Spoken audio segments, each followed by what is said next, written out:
Subscribe कीजिए take प्रेम channel को और प्रेस कीजिए इस बेल आइकन को और नई वीडियो की जानकारी पाइए सबसे पहले। हेलो फ्रेंड्स, आज हम लोग सीखेंगे SQL for data analytics and business intelligence क्या होता है। ठीक है, तो मेनली इस कोर्स में क्या होगा, SQL stands for structured query language. ठीक है, इसमें जनरली हम लोग डेटा स्टोर कर सकते हैं, मैनेज कर सकते हैं उसको। डेटा किस तरीके का हो सकता है, हिस्टोरिकल हो सकता है, फ्यूचर वाला हो सकता है। ठीक है, तो इस तरीके का डेटा अगर हमारे पास होगा तो उसको मैनेज करने के लिए हम लोग क्या यूज़ करेंगे, सीक्वल स्ट्रक्चर्ड क्वेरी लैंग्वेज। ठीक है, ये एक क्वेरी लैंग्वेज है जहाँ पे हम लोगों को क्वेरी लिख के हम लोग क्या करेंगे, वो डेटा को एक्सट्रैक्ट करेंगे डेटाबेस में से। वो हम लोग देखेंगे किस तरीके से वर्क करता है और वो डेटा एनालिटिक्स के पर्पज से किस तरीके से हमको यूज़ होगा। ठीक है, तो जब भी हम लोग एनालिसिस करेंगे तो ज़रूरी नहीं है कि हमको डेटा फॉर्मेट एक्सेल में मिलेगा या CSV फॉर्मेट में फाइल मिलेगी। समटाइम्स हमको क्या करना पड़ेगा, सीक्वल में से क्वेरी लगा के डेटा को एक्सट्रैक्ट करना पड़ेगा ताकि हम लोग उसके ऊपर फर्दर एनालिसिस कर पाएँ। तो वो टाइम पे क्या यूज़ होगा, सीक्वल यूज़ होगा और उसके अंदर क्वेरीज यूज़ होगी, जिससे आपको जो भी आउटपुट चाहिए प्रॉपर आउटपुट फॉर्मेट में वो आपको क्वेरी के थ्रू मिल सकता है। ठीक है, तो इसके लिए हम लोग सीक्वल फॉर डेटा एनालिटिक्स हम लोग सीखेंगे और वो बिजनेस इंटेलिजेंस के पर्पज़ से किस तरीके से वर्क करेगा। जैसे कि फॉर एग्जांपल मेरे पास एक रिपोर्टिंग टूल है पावर BI, जहाँ पे हम लोगों को क्या बनाना है, रिपोर्ट्स बनानी है, डैशबोर्ड बनाना है। तो वहाँ पे क्या यूज़ होगा, अगर हमको बैकएंड हमारे पास बैकएंड इन द सेंस सीक्वल अगर हमारे पास होगा डेटाबेस, तो हम लोग उसको क्वेरी लिख के उसका डेटा एक्सट्रैक्ट करके हम लोग रिपोर्टिंग टूल जैसे कि बिजनेस इंटेलिजेंस के लिए पावर BI यूज़ होता है, तो वो हम लोग वहाँ पे क्वेरी लगा के हम लोग वहाँ पे विजुअलाइजेशन यूज़ करके वो रिपोर्ट बना सकते हैं। ठीक है, तो वो रिपोर्टिंग टूल हो गया। इसी तरीके से अलग अलग और भी रिपोर्टिंग टूल है, टैबल्यू है, क्लिकव्यू है, तो वो सारे के सारे सीक्वल सपोर्ट करते हैं। ठीक है, तो सीक्वल मेनली ऑर्गेनाइजेशंस में वर्क करता है, उनका डेटा स्टोर करता है। ठीक है, उनको मैनेज करना होता है डेटा किस तरीके से, अगर हिस्टोरिकल डेटा चाहिए या फ्यूचर का डेटा हमको स्टोर करना है, तो वो सारा का सारा डेटा वो लोग सीक्वल में स्टोर करते हैं। ठीक है, तो आज हम लोग सीखेंगे सीक्वल क्या है और वो डेटा एनालिसिस में किस तरीके से वर्क करता है। ठीक है, तो मेनली इतने टॉपिक्स हम लोग कवर करेंगे। सबसे पहले देखेंगे सीक्वल क्या है, देन हम लोग देखेंगे RDBMS क्या है। SQL means structured query language SQL, then RDBMS क्या है, means relational database management system. ठीक है, देन हम लोग देखेंगे what are the SQL rules, कौन से रूल्स सीक्वल में हैं जिससे हम लोगों को हमको फॉलो करना पड़ेगा जब हम लोग क्वेरी लगाएंगे वो टाइम पे। What is SQL process, SQL process क्या है, उसमें कौन सी प्रोसेस फॉलो होती है वो हम लोग देखेंगे। What can SQL do, SQL क्या कर सकता है वो हम लोग देखेंगे। व्हाट आर द एडवांटेजेस, कौन से एडवांटेजेस है सीक्वल के वो हम लोग देखेंगे, और कौन से सीक्वल के डेटा टाइप्स हैं। इतनी चीज़ें आज हम लोग कवर करेंगे। ठीक है, तो स्टेप बाय स्टेप हम लोग जाते हैं। सबसे पहले देखेंगे सीक्वल क्या है। ठीक है, सीक्वल क्या है, मैंने आपको बताया SQL stands for structured query language. वो क्या करता है, जनरली हमको किस पर्पज से यूज होता है, ताकि हम लोग डेटा को स्टोर कर सकें। डेटा को store in the sense data हमारा किस तरीके का हो सकता है, आइदर हिस्टोरिकल हो सकता है, प्रेजेंट हो सकता है या फ्यूचर हो सकता है। ठीक है, ये तीन टाइप का डेटा हम लोग क्या कर सकते हैं, स्टोर कर सकते हैं सीक्वल में और मैनेज कर सकते हैं। मैनेज इन द सेंस अगर हमको कभी भी हमको फ्यूचर का डेटा देखना है या कभी भी हमको हिस्टोरिकल डेटा देखना है, तो हमको क्या करना है, सिंपल एक क्वेरी लिख के क्या करना है, वो हमारा आउटपुट हमको मिल जाएगा जो भी हमको चाहिए। ठीक है, तो हम लोग मैनेज भी कर सकते हैं, उसको स्टोर भी कर सकते हैं सीक्वल में। तो मेनली सीक्वल इस पर्पस के लिए यूज होता है। ठीक है, सीक्वल में और भी बहुत सारे ऑपरेशंस परफॉर्म होते हैं। ठीक है, जैसे कि RDBMS है, रिलेशनल डेटाबेस मैनेजमेंट सिस्टम, उसके अंदर हम लोग सीक्वल के अलग अलग operations in the sense select है, डिलीट है, अपडेट है। ठीक है, तो ये सारे के सारे उसके ऑपरेशंस है, बट हम लोग वो लेटर स्टेज पे देखेंगे स्टेप बाय स्टेप किस तरीके से वो सिलेक्ट क्वेरी के साथ वर्क करता है, अपडेट क्वेरी के साथ वर्क करता है। ठीक है, वो हम लोग धीरे धीरे सीखेंगे। ठीक है, तो ये SQL stands for structured query language. Next है व्हाट इज RDBMS। RDBMS मैंने आपको बताया relational database management system.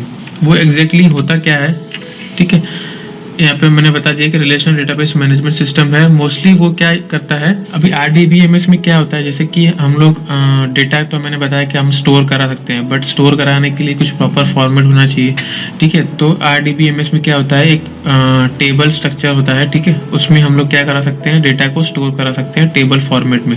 Table में क्या होता है, mostly is a combination of rose and columns, ठीक है। रोज एंड कॉलम्स के साथ हम लोग यूज करके टेबल क्रिएट कर सकते हैं और उसको स्टोर कर सकते हैं, ठीक है, इन डेटाबेस, SQL डेटाबेस। और टेबल क्या है, टेबल कॉम्बिनेशन है रोज एंड कॉलम्स का, ठीक है। उसमें हम लोग n number of rose and columns use करके हम लोग अपना डेटा स्टोर कर सकते हैं। फिर जब भी हम लोगों को प्रॉपर आउटपुट, हमें पता है कि ये आउटपुट चाहिए, तो हम लोगों को क्या करना है, सिंपल क्वेरी लगा के हमको क्या करना है, डेटा को एक्सट्रैक्ट कर लेना है डेटाबेस में से, ठीक है। हम लोग डेटा किस तरीके से एक्सट्रैक्ट कर सकते हैं, फॉर एग्जांपल यहाँ पे देखो एक कस्टमर करके टेबल मैंने बनाया, ठीक है। उस टेबल में से अगर मुझे जितना भी डेटा है रोज एंड कॉलम्स फॉर्मेट में, सारा का सारा मुझे देखना है कितनी रोज है और कितनी कॉलम्स है, तो मैं क्या करूँगा, यहाँ पे क्वेरी लगाऊंगा सिलेक्ट क्वेरी मीन्स हमको उतना पोर्शन सिलेक्ट करना है। कहाँ से सिलेक्ट करना है, तो कस्टमर टेबल से। पर क्या क्या सिलेक्ट करना है, तो स्टार दिया, स्टार मीन्स सारी के सारी कॉलम्स जितनी भी है, रोज जितने भी उसके अंदर है, वो सब का सब मुझे चाहिए। तो मैंने क्या किया, सिलेक्ट स्टार फ्रॉम कस्टमर्स। सारा का सारा कस्टमर का जितना भी डेटा होगा सबका सब हमको एक आउटपुट में दिखाएगा। अगर उसमें से हमको जितना भी डेटा यूजफुल है वो चाहिए तो हम वो भी वहाँ से ले सकते हैं। अगर हमको पर्टिकुलर कॉलम्स लेनी है तो हम क्या करेंगे, यहाँ पे स्टार की जगह पे अगर जो भी हमारा कॉलम का नाम हमें पता होगा डिफाइन कर देंगे, जैसे कि एम्प्लॉय नेम है, एम्प्लॉय कोड है, तो वो हम डिफाइन करके हम क्या कर सकते हैं, उतनी चीज़ें अभी हम लोग टेबल में से एक्सट्रैक्ट कर सकते हैं। यहाँ पे स्टार लिखा, उसकी जगह पे हमको क्या करना है, कॉलम नेम डिफाइन करना है, ठीक है। तो इस तरीके से क्या करेगा, ये कस्टमर टेबल में से डेटा का सारा डेटा वो हमको फैच करके हमको आउटपुट में दिखा देगा। नेक्स्ट है what are the SQL rules. वैसे तो SQL में बहुत सारे रूल्स है, बट कुछ रूल्स हम लोग डिस्कस करेंगे कि कौन से इंपॉर्टेंट है। जब हम लोग क्वेरी की बात करें, क्वेरी लिखेंगे वो टाइम पे कौन से रूल्स इंपॉर्टेंट है। तो सबसे पहले है SQL is not case sensitive, ठीक है। केस सेंसिटिव नहीं है SQL, और जितने भी कीवर्ड्स हम लोग SQL में लिखते हैं वो ऑलवेज अपर केस में होने चाहिए, ताकि हमको पता चले कि जो हम लोग फंक्शन लिखते हैं, जो भी हम लोग पर्टिकुलर कीवर्ड्स लिखते हैं, फ्रॉम है, सिलेक्ट है, ठीक है, तो वो सारे अपर केस में होंगे, तो हमको आइडिया आ जाएगा कि हाँ ये पर्टिकुलर केस सेंसिटिव नहीं है, तो हम लोग इसको यूज़ कर सकते हैं। कुछ वर्जन्स में सपोर्ट नहीं करता है, बट हमको ऑलवेज प्रैक्टिस रखना है कि वो अपर केस में हो, ठीक है। फिर हम लोग क्या कर सकते हैं, SQL में जो भी हम लोग स्टेटमेंट्स लिखते हैं, ठीक है, वो स्टेटमेंट्स से हमको क्या करेंगे, एक्शन परफॉर्म होगा और हमको जो भी आउटपुट हमको चाहिए होगा वो प्रॉपर फॉर्मेट में हमको मिलेगा।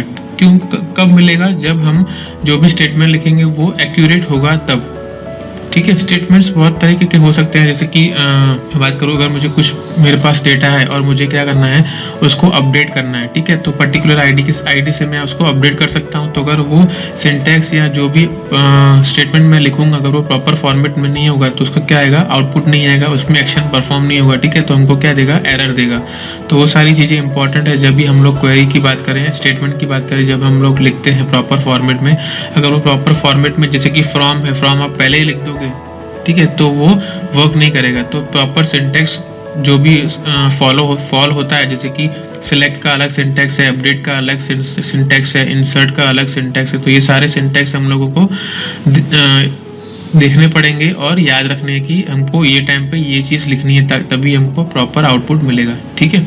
और SQL स्टेटमेंट्स जो भी हम लोग लिखेंगे वो टेक्स्ट लाइन में ऑलवेज होने चाहिए, मल्टीपल टेक्स्ट लाइन। अगर एक टेक्स्ट लाइन खत्म होता है तो मल्टीपल टेक्स्ट लाइन हम लोग यूज़ कर सकते हैं, ताकि हमारा क्वेरी एक पर्टिकुलर सिंगल स्टेटमेंट में ना जाए, ठीक है। तो उसको हम लोग डिवाइड करके हम लोग प्रॉपर फॉर्मेट में इसको यूज़ कर सकते हैं। तो मेनली इतने रूल्स है जो इम्पोर्टेंट है जब हम लोग SQL क्वेरी लिखेंगे वो टाइम पे, ठीक है।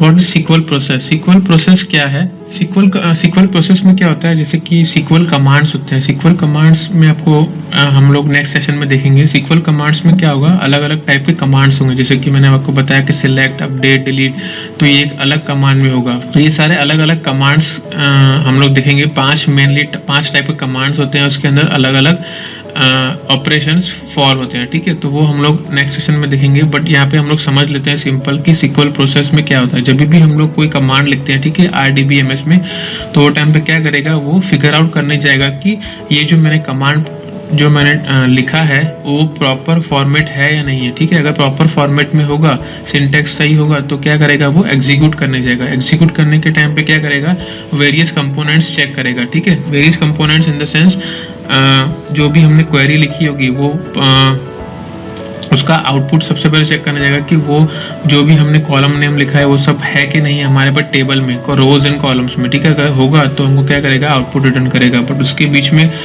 मेनली 3-4 चीज़ें हम चेक करती हैं कि जैसे कि क्वेरी ऑप्टिमाइज होता है, जितने जो भी हमने स्टेटमेंट लिखा है वो क्या करेगा, चेक करने जाएगा कि ये हमने जो स्टेटमेंट लिखा है वो प्रॉपर फॉर्मेट में है या नहीं है। इससे अगर आप हमारा आउटपुट मिलेगा या नहीं, हमारे पास डेटाबेस में उस टाइप का डेटा है भी या नहीं जो आपने क्वेरी लिखा है। तो अगर वो चीज़ सबसे पहले चेक करना जाएगा कि तो क्वेरी ऑप्टिमाइज होगा। जो भी हमने क्वेरी लिखा है वो अगर ज़्यादा टाइम ले रहा है, ठीक है, 2-5 मिनट ले रहा है, तो हमको चेक करना पड़ेगा कि वो ज़्यादा टाइम क्यों ले रहा है। हमने क्वेरी में कुछ गड़बड़ किया है, हमने कुछ रॉन्ग लिखा है, तो वो चीज़ें हमको चेक करनी पड़ेगी, ठीक है। अगर हम लोग ज़्यादा टाइम लेता है क्वेरी तो, ठीक है। तो ऑप्टिमाइज क्वेरी ऑप्टिमाइज होता है, ठीक है। फिर क्वेरी डिस्पैचर और क्लासिक, ठीक, ये 4 टाइप के कंपोनेंट्स है जो जब हम लोग क्वेरी लिखते हैं तो वो बैकएंड में चेक करने जाता है। हमको पता नहीं होता है कि वो बैकएंड में क्या करता है, बट ये 4 चीज़ें वो चेक करने जाता है, ठीक है। ऑप्टिमाइजेशन इंजन, क्वेरी डिस्पैचर और क्लासिक। उसके बाद हमको आउटपुट मिलता है। बट इन बिटवीन अगर हमको लगता है कि हमारा क्वेरी ज़्यादा टाइम ले रहा है, ठीक है, तो हमको क्या करना पड़ेगा, हमको चेक करना पड़ेगा हमारा क्वेरी कि भाई इसमें कहाँ पे इशू है। तो क्वेरी ऑप्टिमाइजेशन भी एक टॉपिक है जहाँ पे हम लोगों को क्या, जैसे कि लार्ज कॉम्प्लेक्स क्वेरीज होती है ऑर्गेनाइजेशन में जो लिखते हैं डेटा संभालने के लिए, ठीक है, स्टोर करने के लिए या फैच करवाने के लिए, तो वो टाइम पे क्या होगा, क्वेरी ऑप्टिमाइजेशन इंपॉर्टेंट है। बिकॉज अगर क्वेरी जल्दी वर्क हमको आउटपुट नहीं देगी तो हमको क्या करना पड़ेगा, चेक करना पड़ेगा। बिकॉज वहाँ पे हम लोग इतना वेट नहीं कर सकते। कभी कभार तो क्वेरी 1-1 घंटा भी चलता है, बिकॉज उसमें ह्यूज डेटा होता है, हमको फैच करना होता है, ठीक है। तो वो टाइम पे हमको क्वेरी ऑप्टिमाइजेशन यूज़ होगा। और इस तरीके से हम लोग सीक्वल प्रोसेस फॉलो करते हैं ताकि स्टार्टिंग से ही, ताकि हमको क्या करना पड़े, हमको जब भी क्वेरी लगाएं तो हमको इजीली हमारे पास डेटा जो हमको प्रॉपर फॉर्मेट में चाहिए वो मिल जाए हमें, ठीक है। तो ये था what is SQL process. SQL क्या कर सकता है वो हम लोग डिस्कस करते हैं। सीक्वल क्या कर सकता है, सबसे पहले सीक्वल क्वेरीज को एग्जीक्यूट कर सकता है। जो भी हम लोग स्टेटमेंट लिखते हैं, ठीक है, कमांड के साथ, तो क्या करेगा वो एग्जीक्यूट करने जाएगा, तो वो सीक्वल कर सकता है, ठीक है। वो हमको जो भी हम लोग क्वेरी लिखेंगे वो डेटाबेस में जो भी हमारे पास टेबल पड़ा होगा, टेबल में रोज एंड कॉलम्स होती है, ठीक है, तो वो जितनी भी हम लोगों ने लिखी होगी वो हमको क्या करके देगा, क्वेरी के थ्रू रिट्राइव करके देगा। जैसे कि मैंने आपको यहाँ पे बताया था, select star from customer table, ठीक है। तो यहाँ पे जितने भी डेटा होगा हमको क्या करके देगा, रिट्राइव करके देगा, मीन्स हमको एज एन आउटपुट एक्सट्रैक्ट करके देगा, ठीक है। तो वो हम सीक्वल क्वेरी कर सकता है, ठीक है। फिर सीक्वल में हम लोग क्या कर सकते हैं, रिकॉर्ड्स इंसर्ट कर सकते हैं, नए रिकॉर्ड्स को इंसर्ट कर सकते हैं। जो भी हमारे पास टेबल है तो उसको रोज एंड कॉलम्स फॉर्मेट में हम लोग क्या कर सकते हैं, नया डेटा डाल भी सकते हैं, ठीक है। उसको अगर हमारे पास डेटा ऑलरेडी है तो उसको अपडेट करना है तो अपडेट भी कर सकते हैं सीक्वल के साथ। जैसे कि उसके अंदर सिंटैक्स अलग है, वो भी आपको सिखाऊंगा किस तरीके से वर्क करता है, प्रैक्टिकल एग्जाम्पल में हम लोग देखेंगे, ठीक है। तो अपडेट भी कर सकते हैं, फिर डिलीट भी कर सकते हैं। जो भी हमारे पास रिकॉर्ड्स है, हमको डुप्लीकेट रिकॉर्ड्स है या हमको ऐसा कोई रिकॉर्ड है जो डिलीट करना है डेटाबेस में से, तो वो भी हम लोग डिलीट कर सकते हैं सीक्वल में से, ठीक है। हम लोग सीक्वल में नया डेटाबेस भी बना सकते हैं। डेटाबेस के अंदर क्या होगा, अगर हम लोगों ने डेटाबेस बनाया सीक्वल के अंदर, तो वो डेटाबेस के अंदर हम लोग क्या कर सकते हैं, n नंबर ऑफ टेबल्स बना सकते हैं, ठीक है। तो डेटाबेस होना जरूरी है, तो हम लोग डेटाबेस भी बना सकते हैं। देन डेटाबेस के अंदर नए टेबल्स भी बना सकते हैं, अलग अलग जितने भी हमको टेबल्स चाहिए वो सारे, एम्प्लॉय नेम, एम्प्लॉय की डिटेल्स वाइज टेबल, या फिर एम्प्लॉय का रोल नंबर है, एम्प्लॉय का सब्जेक्ट, ये सारे के सारे टेबल्स हम लोग क्या कर सकते हैं, बना सकते हैं, ठीक है। फिर हम लोग क्या कर सकते हैं, स्टोर प्रोसीजर बना सकते हैं। स्टोर प्रोसीजर मीन्स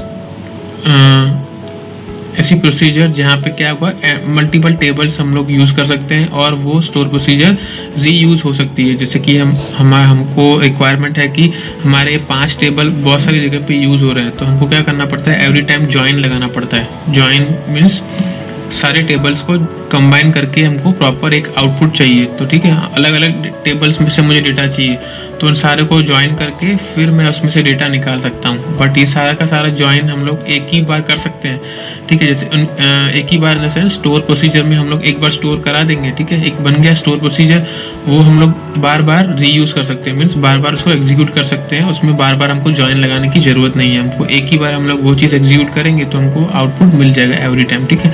तो ये रीयूजेबल होता है। और व्यूज़ भी इस तरीके से ही होता है। व्यूज़ में भी मल्टीपल टेबल्स हम लोग यूज़ करके एक प्रॉपर व्यू बना सकते हैं, जो क्या होगा वो भी रीयूजेबल होगा, मीन्स एवरी टाइम हमको बार बार जॉइन लगाने की ज़रूरत नहीं है, हमको डायरेक्टली इसको रीयूज़ कर सकते हैं, ठीक है। और हम लोग क्या कर सकते हैं, जो भी हमारे पास टेबल हमने बनाया, हमको किसी और एम्प्लॉय को क्या करना है, राइट्स देने हैं। राइट्स में भी अलग अलग हम लोग परमिशंस दे सकते हैं, ठीक है। परमिशन इन द सेंस कि उसको रीड राइट का परमिशन देना है, उसको अपडेट का परमिशन देना है, या उसको डिलीट का परमिशन देना है। तो वो सारी चीज़ें भी हम लोग एम्प्लॉय वाइज कर सकते हैं सीक्वल के अंदर, ठीक है।